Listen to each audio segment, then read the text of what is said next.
Hey there, and welcome. In this explainer, we're going to break down a skill that is absolutely essential for your success at university, API citation.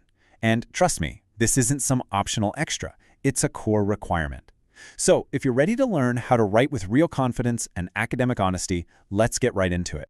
So, here's how we're going to tackle this in 5 simple steps. First, we'll talk about why citing is so important. Then we'll get into understanding APA style and how to choose good sources. After that, we'll cover the nuts and bolts of citing in your writing and building your reference list. And finally, we'll finish up with a quick checklist to make sure you're good to go. Okay, let's start with the big one. Why is this such a big deal? Well, when you're at university, you're joining a huge, ongoing conversation. Citing your sources is how you show that you're listening to that conversation and respecting the people who contributed to it. It's really the foundation of all honest academic work. So that leads to a really important question. If it's this important, what actually happens if you just don't do it, or if you don't do it the right way? The answer is a single word that you really don't want to hear in the academic world: plagiarism.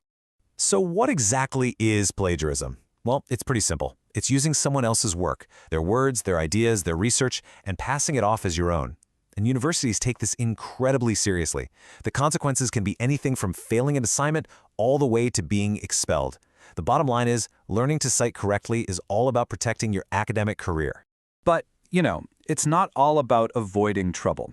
There are a lot of positive reasons to cite your work. It's how you give credit where credit is due, which shows your integrity. It also makes your own arguments way stronger because you're backing them up with expert evidence. And it gives your readers a map so they can go and find those sources for themselves.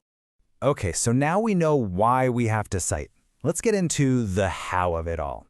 In this part, we're going to talk about what APA style actually is, and just as important, what kinds of sources you should be looking for.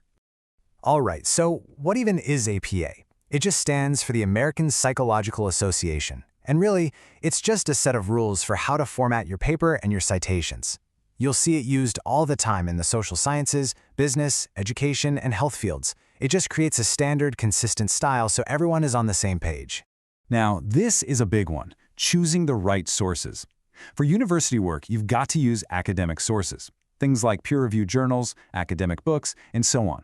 Now, sources like Wikipedia or someone's personal blog might be fine for getting a few initial ideas, but you should never, ever cite them in your final paper. They just aren't considered reliable enough. You're going to hear this term a lot: peer-reviewed. So what does it mean? It basically means that before a research article gets published, a group of other experts in that same field read it over to check for quality, for accuracy, and to make sure the research was done right. This is exactly why peer-reviewed articles are considered the gold standard for your research. They're the most trustworthy sources you can possibly find. Okay, perfect. Now for the really hands-on part. How do you actually put these citations right into your sentences? This is what we call in-text citation, and honestly, it's a lot more straightforward than it sounds. Okay, if you remember only one thing from this whole explainer, let it be this: when in doubt, cite the source. If an idea, a fact, or a piece of data didn't come directly out of your own brain, you have to cite where it came from. This goes for everything: ideas, summaries, and of course, direct quotes. Seriously, it is always better to be safe. Now, APA has 2 main ways you can do this. Let's look at the first one, which is probably the most common. It's where you put the citation at the very end of your sentence. It looks just like this. You'd write your sentence. Students often experience academic stress. And then, right at the end, you put the author's last name and the year in parentheses. See? Simple and clean. All right. The second way you can do this is actually great for making your writing sound a bit smoother and more natural. This is where you actually include the author's name as part of your sentence. So for example, you could write, Lee 2021 explains that students often experience academic stress. See how the year goes in parentheses right after the author's name? Both ways are perfectly correct, and using a little bit of both can actually make your writing a lot more engaging to read. Okay, I want to talk about something that trips up a lot of students, and that's paraphrasing.